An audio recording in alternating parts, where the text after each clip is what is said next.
कि राजू जी, मैं कल जिस बात को कह रहा था आपके प्लेटफॉर्म पर, उसको मैं फिर से दोहराना चाहता हूं कि राहुल गांधी बीते एक साल के भीतर जिस तरह से सामाजिक न्याय के सवालों पर मुखर हुए हैं वो अविस्मरणीय है, न सिर्फ कांग्रेस की राजनीति के लिए बल्कि समूचे भारत की राजनीति के लिए। मुझे याद नहीं पड़ता या मेरी उतनी समझ नहीं है कि जिसमें मैंने कांग्रेस की राजनीति में इस तरह के सामाजिक न्याय के प्रश्नों पर मुखर होते हुए किसी नेता को देखा हो, और बल्कि जो सामाजिक न्याय की राजनीति करने वाले लोग हैं उनसे ज्यादा मुखरता के साथ राहुल गांधी आज उन सवालों को सामने रख रहे हैं। और ये आज से नहीं बल्कि 2014 से मुझे याद आता है कि जब उन्होंने कहा था कि अब इस देश में जो क्रोनिक कैपिटलिज्म है उसके दिन अब खत्म हो रहे हैं, अब सोशलिज्म की तरफ बढ़ना होगा। वो सोशलिज्म जो गरीबों के साथ न्याय करता है, भारत की जातीय व्यवस्था के संदर्भ में कहूं तो दलित और आदिवासियों के साथ, पिछड़ों और महिलाओं के साथ जो न्याय करता है उसकी तरफ कदम बढ़ाना पड़ेगा। और वहां से लेकर के यहां तक जब राहुल गांधी पहुंचे हैं तो बिल्कुल विशेष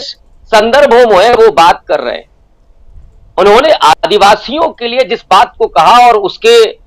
परिणाम सामने दिख रहे हैं। मध्य प्रदेश में उन्होंने उस नैरेटिव को उठाया कि भाजपा और आरएसएस के लोग आदिवासियों को वनवासी कहते हैं, वो चाहते हैं कि वो जंगलों में ही रहें, वो जो विकास है उस विकास के साथ उनका कोई साबका ना हो, उसका फायदा उनको ना मिले, उनके जल और जंगल का जो सवाल है, उनकी संस्कृति का सवाल है, वो सामने ना आए। ये उसके बावजूद जब बीजेपी ने माननीय राष्ट्रपति महोदया द्रौपदी मुर्मू जी को चुना और उसके बाद पूरे देश में आयोजन किए, सेलिब्रेशन किया, जश्न किया और आदिवासियों को बताया कि देखिए साहब, हमने आपका राष्ट्रपति बना दिया है। लेकिन सच्चाई तो सतपाल मलिक साहब ने खोल दी कि वहां कोई मिलने के लिए अगर जाना चाहे तो उसको पीएमओ से परमिशन लेनी होगी। और इतना ही नहीं, जो आदिवासियों की अपनी संस्कृति है, जब खुद द्रौपदी मुर्मू जी वो मंदिर में सफाई करते हुए और पूजा अर्चना करते हुए दिखी तो आदिवासियों की अपनी संस्कृति है, वो प्रकृति की पूजा करने वाले, वो हिंदुत्वीकरण को नहीं पसंद करते। तो ये जो आदिवासियों का हिंदुत्वीकरण करने की कोशिश हुई और अपमान किया गया राष्ट्रपति जी का, उसके बदले में कर्नाटक में आदिवासियों की सारी सीटों पर सुपड़ा साफ हो गया भारतीय जनता पार्टी का। 15 में से 14 कांग्रेस पार्टी के पास है और एक जेडीएस के पास है। उसी तरह से दलितों को तो आप देखिएगा, मोदी जी उनके पैर तो धुल सकते हैं लेकिन गटर में जिनकी मौत हो रही है उनके लिए वो इक्विपमेंट्स नहीं आ सकते हैं, मशीनें नहीं आ सकती हैं। ऊना में जो कांड हुआ और जो सो कॉल्ड गोरक्षक थे वो उस बहुत सारे इसी बजरंग दल से जुड़े हुए थे जिसके बैन की बात कांग्रेस पार्टी ने की। उन पर जब लाठियां भांज रहे थे, उनको पीट रहे थे, तो मोदी जी ने लखनऊ में आकर के इतना भर कहा कि मेरे दलित भाइयों को मत मारिए, मुझे गोली मार दीजिए। क्या ये इतना बेबस और लाचार प्रधानमंत्री है या बहुत कूटनीति के तहत ये बात कर रहे हैं कि दलितों को न्याय नहीं मिलेगा, केवल अफसोस के ये शब्द मिलेंगे कि साहब उनको मत मारिए, हमको गोली मार दीजिए। तो दलित ने उस बात को समझा। उसी गुजरात में जहां से प्रधानमंत्री जी आते हैं, ऊना जैसा कांड होता है। खुद मोदी जी ने अपने कर्मयोग नाम की किताब में जो लिखा, मैं उसको दोहराना नहीं चाहता, कि वो कहते हैं कि मल उठाना आध्यात्मिक सुख है। जहां ऐसी सोच हो, और मैं जानता हूं कि उनकी ये व्यक्तिगत सोच नहीं है, ये उनकी आइडियोलॉजी की सोच है। जिस आरएसएस के प्रचारक के तौर पर वो यहां तक पहुंचे हैं, उस आइडियोलॉजी में निहित है कि जो समाज है वर्ण और जाति के आधार पर विषमता युक्त, वो बना रहे, वो यथा स्थिति में रहे।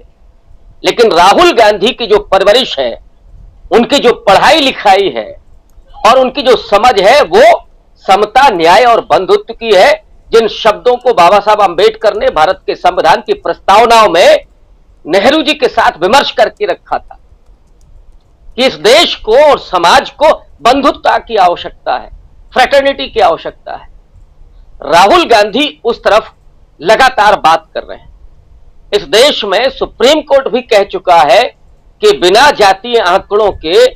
हमें फैसले लेने में दिक्कत होती है। आप नीतियां अगर बनाना चाहते हैं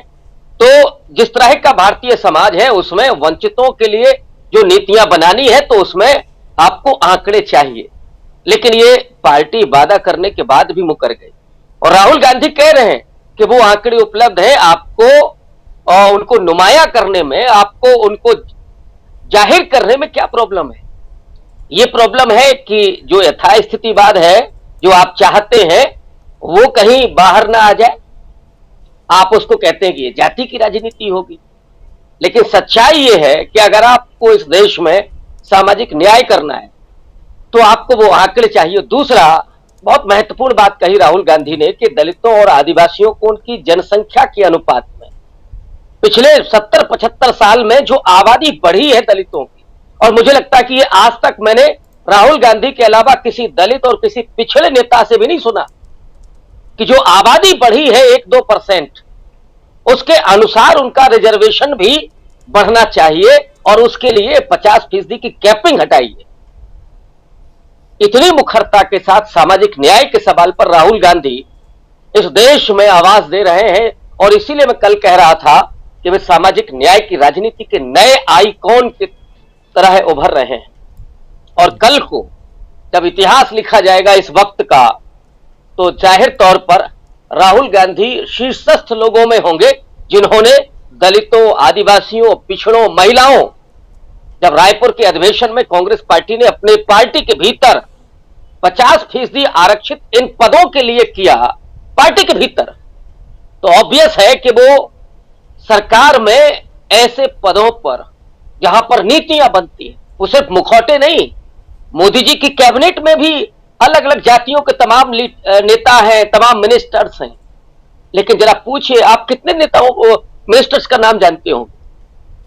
सच्चाई यह है कि वे मिनिस्टर्स केवल और केवल वो रबर स्टैंप हैं, काम तो पीएमओ से होता है, ये जग जाहिर है। तो राहुल गांधी की जो राजनीति है वो इस देश में सच्चे अर्थों में सामाजिक न्याय की, जहां नीतियों में भी उनका हस्तक्षेप हो, और जो उसी तरह से ठीक जैसे गांधी जी ने नेहरू और पटेल को कन्विंस किया था कि प्रारूप समिति का अध्यक्ष अंबेडकर साहब को बनाया जाना चाहिए, क्योंकि न्याय इस देश में वे ही वंचित जातियां कर सकती हैं, समूचे से खुद भोगा है उसको। और गांधी जी के शब्दों में तो अंतिम व्यक्ति के आंखों से आंसू वही व्यक्ति पहुंच सकता है जो स्वयं उस वंचना का शिकार रहा हो। उत्तरदायित्व तो गांधी के जरिए प्रारूप समिति में बाबा साहब को मिला। राहुल गांधी भी उन वंचित जातियों के लीडर्स को, उनके प्रतिनिधित्व को सुनिश्चित करना चाहते हैं और इसीलिए मैं उनको सामाजिक न्याय की राजनीति का नया आइकॉन कहता हूं।